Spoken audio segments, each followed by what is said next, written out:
할렐루야. 잘 오셨습니다. 우리 옆 사람과 같이 인사할 때 사랑합니다. 잘 오셨습니다. 그렇게 인사하겠습니다. 잘 오셨습니다. 사랑합니다. 잘 오셨습니다. 오늘 오신 모든 분들을 사랑하고 축복합니다. 정말로 잘 오셨습니다. 자, 오늘 같이 나눌 하나님의 말씀은 창세기 43장 1절에서 14절까지의 말씀입니다. 제가 가진 성경책은 67페이지에 있는데요. 창세기 43장 1절에서 14절까지의 말씀, 저와 여러분 한 절씩 교독하기를 원합니다. 제가 먼저 읽겠습니다. 그 땅에 기근이 심하고 그들이 애굽에서 가져온 곡식을 다 먹으매 그 아버지가 그들에게 이르되 다시 가서 우리를 위하여 양식을 조금 사오라. 유다가 아버지에게 말하여 이르되 그 사람이 우리에게 엄히 경고하여 이르되 너희 아우가 너희와 함께 오지 아니하면 너희가 내 얼굴을 보지 못하리라 하였으니 아버지께서 내려가서 아버지를 위하여 양식을 사려니 아버지께서 만일 그를 보내지 아니하시면 우리는 내려가지 아니하리니 그 사람이 우리에게 말하기를 너희의 아우가 너희와 함께 오지 아니하면 너희가 내 얼굴을 보지 못하리라 하였음이니이다. 이르되 너희가 어찌하여 너희에게 또 다른 아우가 있다고 그 사람에게 말하여 나를 괴롭게 하였느냐.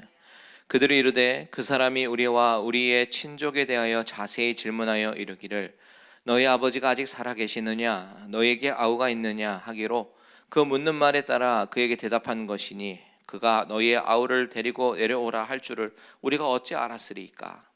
유다가 그의 아버지 이스라엘에게 이르되 저 아이를 나와 함께 보내시면 우리가 곧 가리니 그러면 우리와 아버지와 우리 어린아이들이 다 살고 죽지 아니하리이다. 내가 그를 위하여 담보가 되오리니 아버지께서 내 손에서 그를 찾으소서.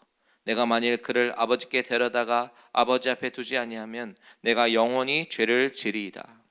우리가 지체하지 아니하였더라면 벌써 2번 갔다 왔으리이다. 그들의 아버지 이스라엘이 그들에게 이르되 그러할진대 이렇게 하라. 너희는 이 땅의 아름다운 소산을 그릇에 담아 가지고 내려가서 그 사람에게 예물로 드릴지니 곧 유향 조금과 꿀 조금과 향품과 몰약과 유향나무 열매와 감 복숭아이니라. 너희 손에 갑절의 돈을 가지고 너희 좌로 아기의 도로 있던 그 돈을 다시고 가지고 가라. 혹 잘못이 있었을까 두렵도다. 내 아우도 데리고 가라. 떠나 다시 그 사람에게로 가라. 전능하신 하나님께서 그 사람 앞에서 너에게 은혜를 베푸사 그 사람으로 너희 다른 형제와 베냐민을 돌려보내게 하시기를 원하노라. 내가 자식을 잃게 되면 이르리로다. 아멘. 아멘. 자, 오늘 말씀의 제목은요, 주먹을 펴고 하늘을 향해 손을 올립시다 라는 제목을 가지고 저와 여러분이 은혜를 나누기 원합니다. 오늘 우리가 살펴볼 창세기 43장의 말씀은 요셉의 형들이 애굽에서 우여곡절 끝에 양식을 사서 집으로 돌아간 이후에 이제 시간이 흘러서 다시 볼모로 잡혀있는 시므온을 구하기 위해서 막내 베냐민을 데리고 2번째 방문하는 이야기입니다. 지난 시간에 살펴본 42장의 마지막 부분은 어떤 이야기로 맞춰지냐면 애굽에서 돌아온 아들들에게서 야곱은 청청병력과 같은 그런 소리를 듣게 되죠. 그러면서 절망합니다. 애굽의 총리라는 사람이 시므온을 볼모로 잡았고 또한 요구하는 것이 뭐냐면 바로 막내 아들 베냐민을 데리고 오라라고 하는 것이죠. 그런데 야곱에게 있어서 베냐민은요 거의 우상과 같은 존재였습니다. 사랑하는 요셉을 품에서 잃어버리고는 베냐민에 대한 집착이 더욱 강해졌기 때문에 베냐민을 이제 멀리 떨어뜨려 보낸다라는 것은 상상도 할 수 없는 그런 일이었습니다. 그래서 애굽 1차 방문 때도 다른 아들들은 다 보냈어도 베냐민은 보내지 않고 품에 끼고 있었죠. 그런데 애굽 총리가 막내 베냐민을 데리고 오라라는 이야기를 듣고 야곱은 절망합니다. 2장 38절의 야곱의 고백을 보세요. 야곱이 이렇게 얘기하죠. 야곱이 이르되 내 아들은 너희와 함께 내려가지 못하리니 그의 형은 죽고 그만 남았음이라. 만일 너희가 가는 길에서 재난이 그에게 미치면 너희가 내 흰머리를 슬퍼하며 수월로 내려가게 함이 되리라. 자, 내 아들이라고 얘기하죠. 지금 야곱에게 아들은 베냐민밖에 보이지 않는 그런 상황이에요.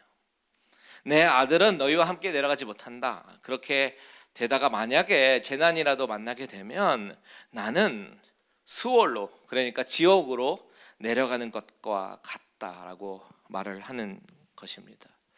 그래서 야곱은 베냐민과 아들들을 보내지 않고 좀 더 견뎌보기로 합니다. 그런데 이 기근이 몇 년짜리 기근이에요? 7년짜리 기근이잖아요. 기근이 쉽게 끝나지 않습니다. 7년의 기근 중에 이제 겨우 시작한 지 얼마 되지 않았어요. 게다가 애굽에서 가져온 식량도 이제 다 떨어졌습니다. 1절에 보니까 다 떨어졌대요. 기근이 심하고. 그런 상황 가운데 야곱과 그의 아들들은 점점점 더 견디기 힘들어지는 상황에 봉착했고, 이제 다시 양식을 구해야만 하는 그런 상황에 놓이게 된 것입니다. 그 상황 속에서 그 어느 누구 하나 애굽으로 가서 양식을 구해오자 말을 쉽게 꺼낼 수가 없는 그런 상황이었어요. 왜냐하면 아버지 야곱이 어떤 심정인지 너무나도 잘 아니까.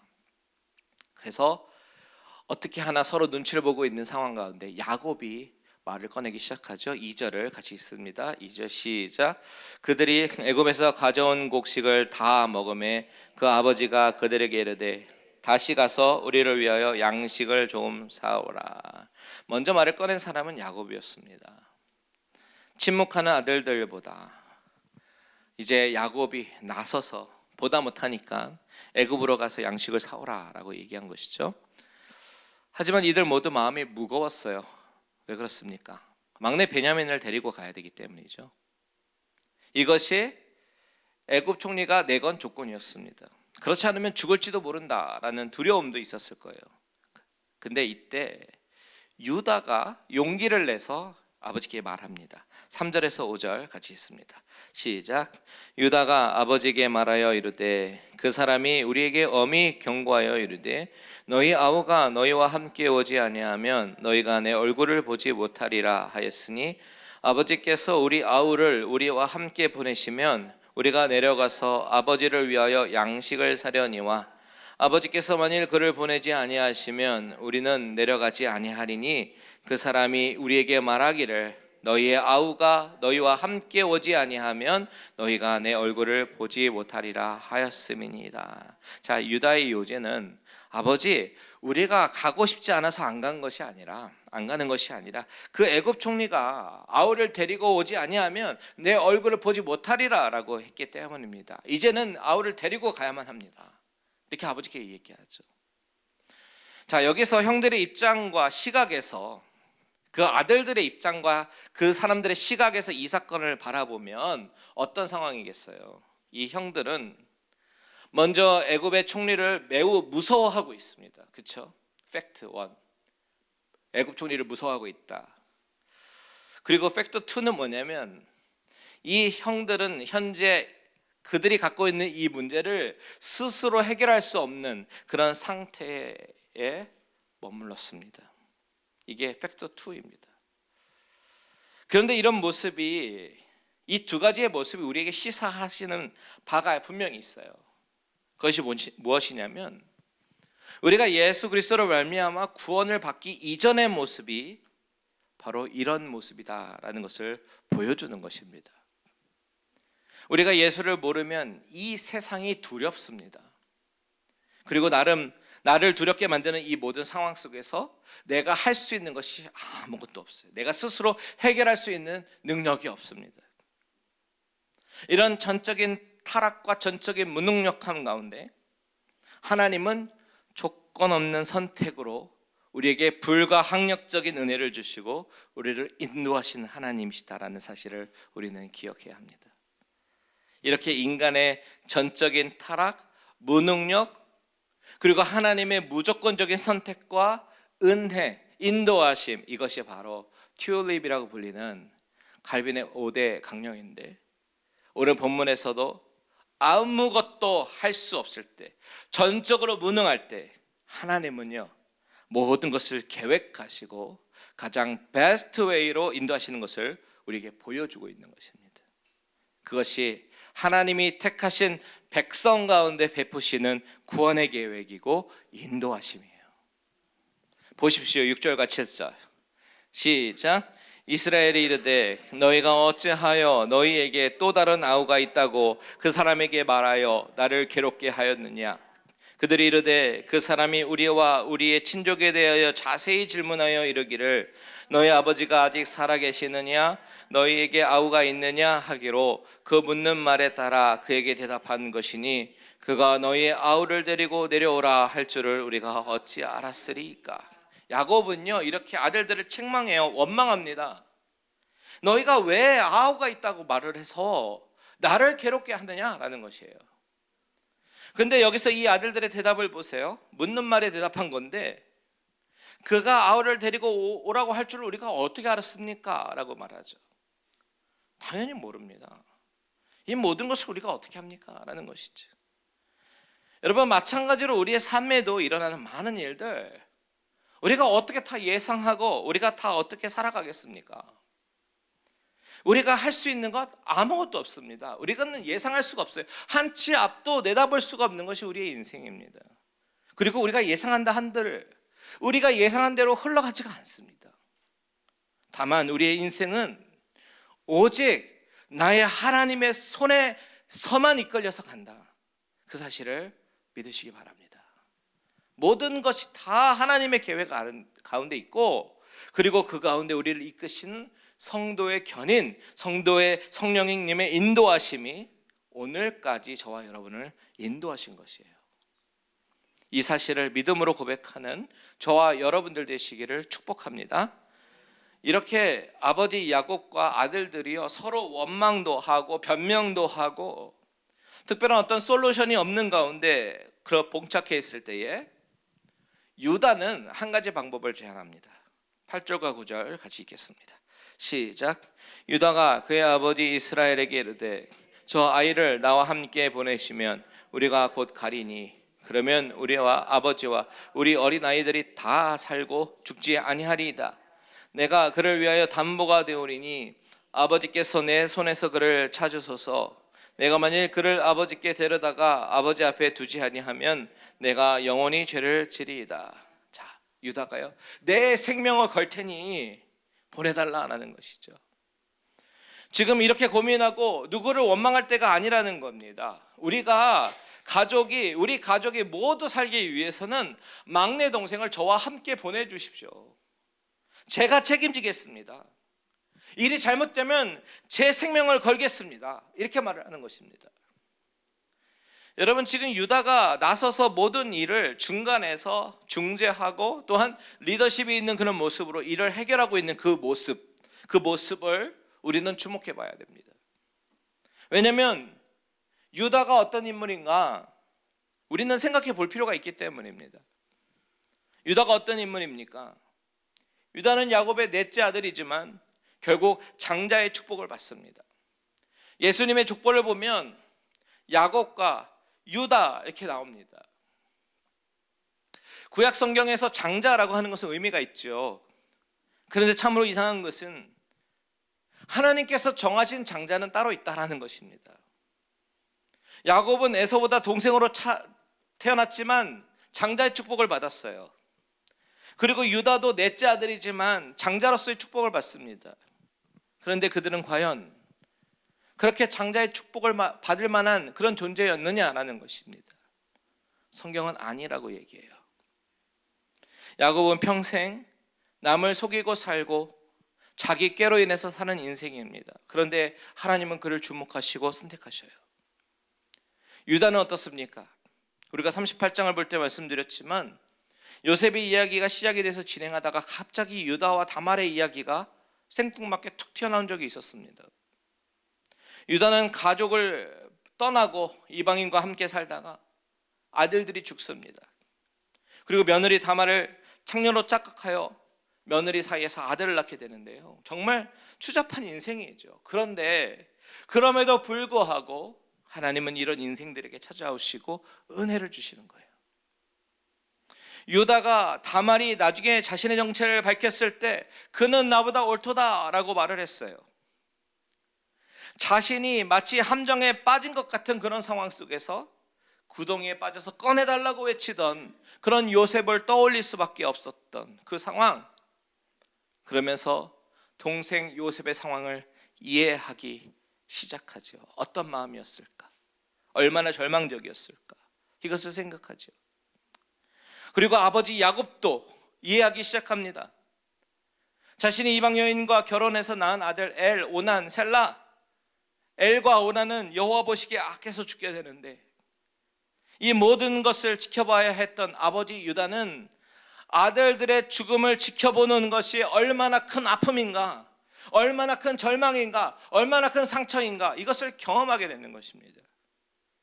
그렇기에 오늘 유다가 나서서 내 손에서 그를 찾으시라고, 내가 만일 그를 아버지께 데려다 놓지 않으면 내가 영원히 죄를 짓는 것이다 라고 이야기합니다. 그것은 내가 다시는 그런 실수를 할 수 없습니다. 아버지, 내가 내 아버지와 하나님 앞에서 다시 그런 죄를 지을 수 없습니다 라고 후회하고 뉘우치는 그런 마음에서 나오는 것이다 라는 사실이죠.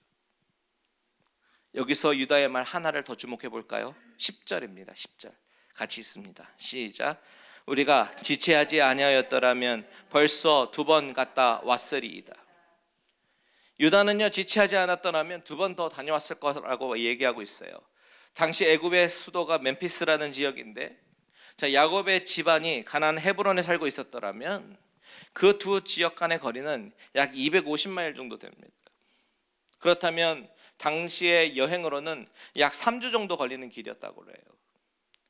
여기서 유다가 2번이나 더 다녀왔겠다라고 말을 한 것으로 봐서 왕복으로 계산해 보면 적어도 그들이 첫 방문에서 애굽을 떠난 지 15주 이상, 그러니까 4개월 이상 지난 것으로 우리가 보입니다. 그리고 그 가운데 지난 4개월 동안 별로 먹는 거에 문제가 없었고 점점 생활이 불편해지고 지니까 다시 문제가 이제 불거져 나오기 시작한 것이죠. 그런데 오늘 본문에서 야곱은 유다의 말에 대해서 놀라운 반응을 하고 있어요. 11절과 12절 한번 보십시오. 야곱은 뭐라고 이야기하냐면, 일단 가나안의 소산을 그 총리에게 줄 예물로 가지고 가라 라고 얘기합니다. 선물을 준비하는 것이죠. 그 선물들이 무엇인가 보니까 유향, 꿀, 향품, 몰약, 유향나무 열매, 그리고 감복숭아라고 나옵니다. 여기서 유향나무 열매와 감복숭아라는 것을 개역 한글에서는 비자와 비단행이라는 어려운 말로 썼는데, 이 유향나무, 비자는 피스타치오를 말하는 거고요, 파단행, 복숭아, 감복숭아는 아몬드를 말하고 있습니다. 지금 이런 것들이 어떤 것인지 우리는 잘 아니까 피스타치오, 아몬드라고 얘기하면 금방 다 알아듣겠지만, 당시에는요 아주 귀중한 특산품이었던 것 같아요. 아주 구하기 힘든 그런 특산품이었던 것 같아요. 그러니까 애굽 나라 총리에게 보낼 선물로 패킹을 하고 있겠죠. 게다가 돈은 그 전에 가지고 온 것 그대로 가져가래요.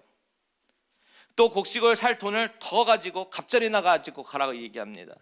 정말 최선을 다해서 준비하는 그런 모습입니다. 그리고 가장 중요한 것, 마지막으로 야곱은 베냐민도 자기 품에서 내려놓습니다. 13절과 14절 시작. 내 아우도 데리고 떠나 다시 그 사람에게로 가라. 전능하신 하나님께서 그 사람 앞에서 너에게 은혜를 베푸사 그 사람으로 너희 다른 형제와 베냐민을 돌려보내게 하시기를 원하노라. 내가 자식을 잃게 되면 이르리로다. 이 말이 중요한 거예요. 자신이 그동안 움켜쥐려고 했던 모든 것들, 그것을 하나씩 하나씩 내려놓게 되는 것입니다. 여러분, 야곱이 왜 이렇게 갑자기 변하게 되었을까요? 단지 유다의 말 한마디에 야곱의 마음이 갑작스럽게 변했을까요? 야곱의 지난 시간들을 돌아보면 야곱은 지난 4개월 이상을 결코 마음 편하게 있을 수 없었을 거예요. 누구보다도 그랬을 겁니다. 아들들과 모든 가족들은 다 자기만 쳐다보고 있는 그런 상황이죠. 그는 아버지로서 한번 이 문제를 가지고 씨름해야 했고, 하나님이 그 인생 가운데 주시는 아마도 마지막 테스트를 통과해야만 했습니다. 그것은 할아버지 아브라함에게도 주셨던 건데, 바로 외아들 이삭을 바치라는 것. 뭐예요? 너희의 가장 소중한 것을 내 손에 맡기라라는 것이죠. 너가 가장 소중하게 여기는 것을 나에게 맡길 수 있니? 라고 하는 것입니다. 야곱이 보낸 지난 4개월 하나님과 계속 이걸 가지고 씨름하는 시간이었을 거예요. 비록 겉으로 봤을 때는 불편한 배부름 속에서 살아가는 것처럼 보였을지 모르겠지만, 속으로는 하나님과 계속해서 내려놓는 그 씨름을 하고 있었던 것이죠. 그렇다면 야곱이 그렇게 내려놓지 못해서 힘들어하던 것, 그것을 마침내 내려놓을 수 있었던 그 이유가 무엇일까요? 14절을 다시 한번 보십시오. 14절 시작. 전능하신 하나님께서 그 사람 앞에서 너에게 은혜를 베푸사 그 사람으로 너희 다른 형제와 베냐민을 돌려보내게 하시기를 원하노라. 내가 자식을 잃게 되면 이르리로다. 여러분, 이 구절을 잘 보면 하나님의 속성에 대해서 야곱은 고백하는 것을 봅니다. 첫 번째 속성은 뭡니까? 전능하신 하나님. 이 전능하심이라는 말은 못하는 것이 없으신 분, 불가능한 것이 없으신 분, 그가 작정하시면 무엇이든지 다 이루시는 분이시다라는 그 사실을 고백하는 거예요. 두 번째는 무엇입니까? 은혜를 베푸사. 하나님은 은혜를 베푸시는 분이시다라는 거예요. 여기서 이 은혜라는 단어를 히브리어 원어로 보니까 라하밈이라는 단어가 사용되었습니다. 근데 이 라하밈이라는 단어의 어근을 보니까요, 라함, 이 레헴이라는 단어에서 나온 거예요. 레헴. 그러면 레헴이라는 단어는 무슨 뜻인가?